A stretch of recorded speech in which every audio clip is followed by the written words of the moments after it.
Breaking news, and I cool. quote, make them riot. Those are the exact words of a Trump campaign operative. Like, again, there's something about January 6th, and there's something about Donald Trump that makes it really, really unbelievably hard to, like, you're trying to come off as not Trump derangement syndrome, because every single time you criticize Trump, you get TDS thrown straight at you, right? So you try and find a way, like, okay, well, this seems like pretty reasonable. That seems pretty reasonable. I don't think that this is that objectionable, but like none of it will ever like change any like hardcore Trump fan's mind, right? But like, I think he really is just that crazy. They said we don't want there to be a repeat of the Brooks Brothers riot, and he said make them riot. He says make them riot. In the days after the 2020 election, and that is according to a new. How do you, at a certain point, like, I already hate Trump. That's true. I already hate Trump. I'm primed to believe a lot of stuff about him. I'm not going to lie. I'm biased. I don't like the guy. He's, like, both stupid and evil.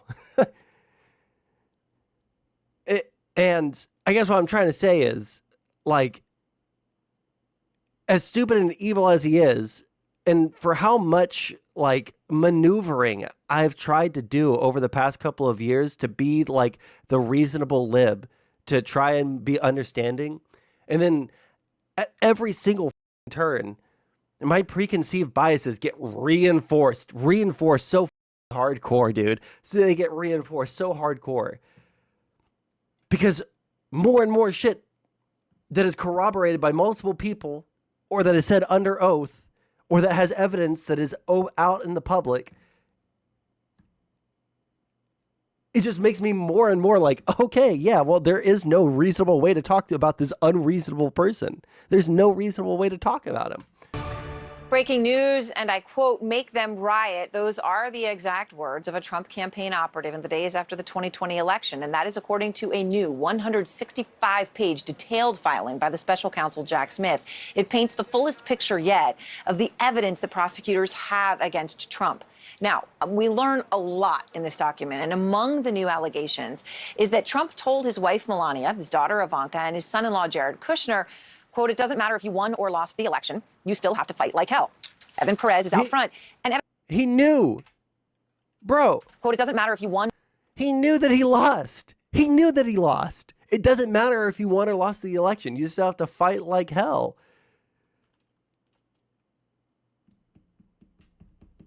He knew. It's just like I need reality to stop reinforcing my biases. I need it to stop. I need the world to show me that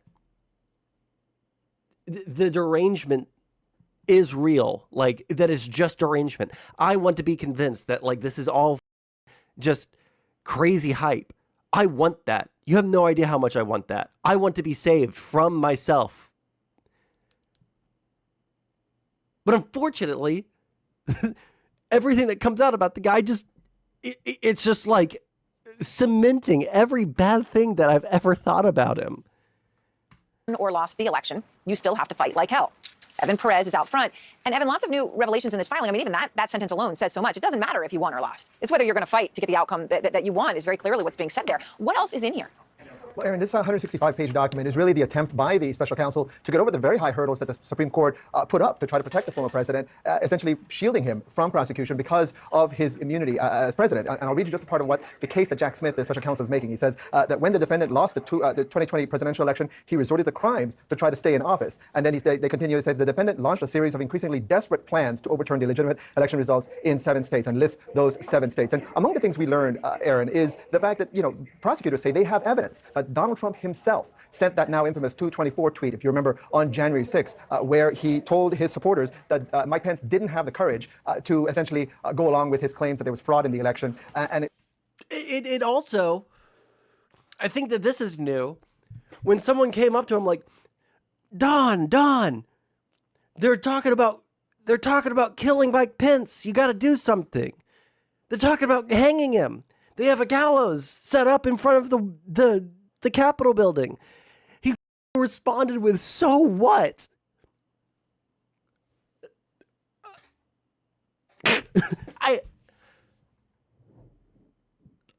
What's the good faith reading on that?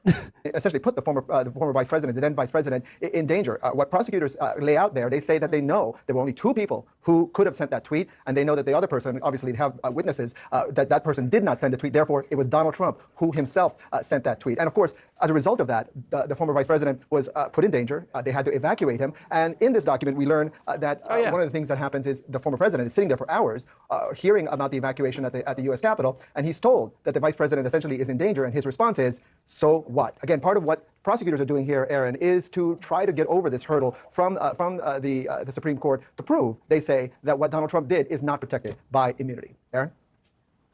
Pretty incredible. Get to the And I found an AI voice reading the new indictment paper. It's 4 hours long, so I haven't gotten through all of it. But it's so crazy. But what's so funny about it is that after the Supreme Court ruling, they're like, okay, you got to figure out what evidence is in and what evidence is out based off of what is, what is criminally immune and, because of the president. And Jack Smith just brought it back and was like, everything is admissible. Now bring this shit to trial now. Over this hurdle from the Supreme Court to prove, they say, that what Donald Trump did is not protected by immunity. Aaron? And pretty incredible. Get to the detail of the two people who could have tweeted and how you can prove that it wasn't one, so then therefore it was the other. I mean, this is a level of detail that we simply have not seen before. All right, Evan Perez, thank you very much. So I want to go straight to the Harvard constitutional law professor Lawrence Tribe then. And Professor, you hear Evan going through what's in this document, incredibly detailed, 165 pages. These are new details that we are getting from Jack Smith. What stands out the most to you? What stands out most clearly is that the Supreme Court, despite its effort to protect the former president and to erect a hurdle that was almost sky high, made clear that it is possible to overcome that hurdle by specific to undermine the 20. Unsurprisingly, he is denying everything, saying that it's a hoax and linking it to the election. Donald Trump allegedly committed crimes to undermine the 2020 election. Let's bring in CNN's Kristen Holmes. Kristen, what is former President Trump saying? Well, look, unsurprisingly, he is denying everything, saying I know you have investigated Trump now for several years. Give us your analysis of Jack Smith's latest document, this brief. Did any of this new evidence that is contained there surprise you? Well, there are a lot of new details. Let's see. Victory is not enough. It must be absolutely decisive victory.